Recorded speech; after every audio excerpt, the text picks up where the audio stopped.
Магомед вырос в фермерской семье, все свои навыки перенял от отца, когда тот брал его с собой помогать по хозяйству. У семьи Героевых было небольшое поголовье крупнорогатого скота, но на семью хватало. Наш герой еще тогда решил, будет серьезно заниматься животноводством. Позже он выкупил у соседей земельные участки и построил огромную многофункциональную кошару. Теперь у него большая ферма, около 100 голов. Свою экскурсию мы начали со склада. Оккуд гудр ята дул атдылиши, оккуд машин хатыляла дул даттылиши, что удобство живучди.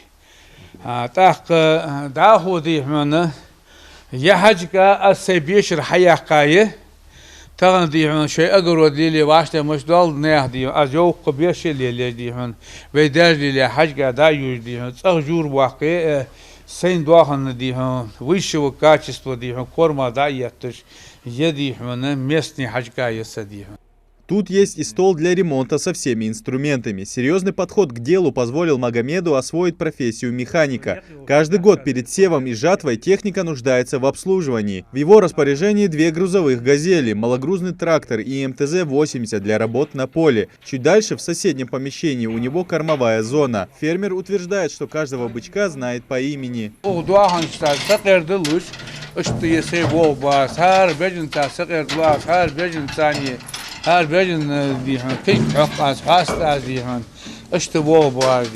До 21 года Магомед занимался разведением животных в целях производства мяса. В год он реализовывал около 12 тонн говядины. Со временем начал подумывать о производстве молочной продукции. Для осуществления плана необходимы были средства на закупку электродойки. Услышал о программе «Агростартап», которую реализуют в рамках нацпроекта «Малое и среднее предпринимательство и поддержка предпринимательской инициативы». Узнав о грантовой поддержке, Магомед тоже решил поучаствовать. Комиссия идею одобрила. Ему помогли с финансированием деятельности.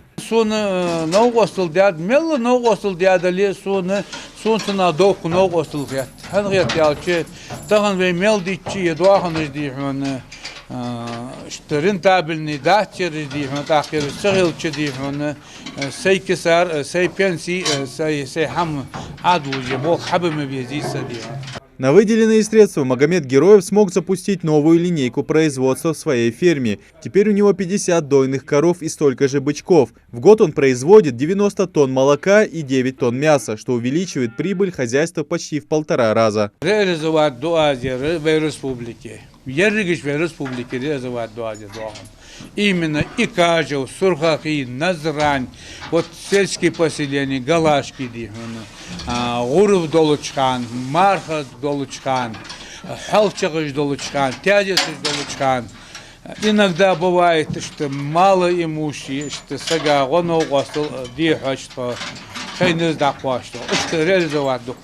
Желающих начать собственное дело в сфере сельского хозяйства в Ингушетии оказалось немало. Все те, кто получили грант, теперь обязаны вести фермерскую деятельность в течение 5 лет, отчитываясь о своих результатах в Минсельхозе Ингушетии. Если по истечении 18 месяцев грантополучатель показывает еще и успехи в своем деле, то он по тому же национальному проекту может претендовать на другую грантовую поддержку. После вот этих, как я сказал, после 18 месяцев они могут еще дополнительно, если у них они дополнительные средства, если они показывают бизнес-планы, что они могут развить дальше свои. То есть они могут участвовать еще в программе «Семейная ферма». По семейному проекту у нас было, тоже были выделены средства где-то более 46 миллионов.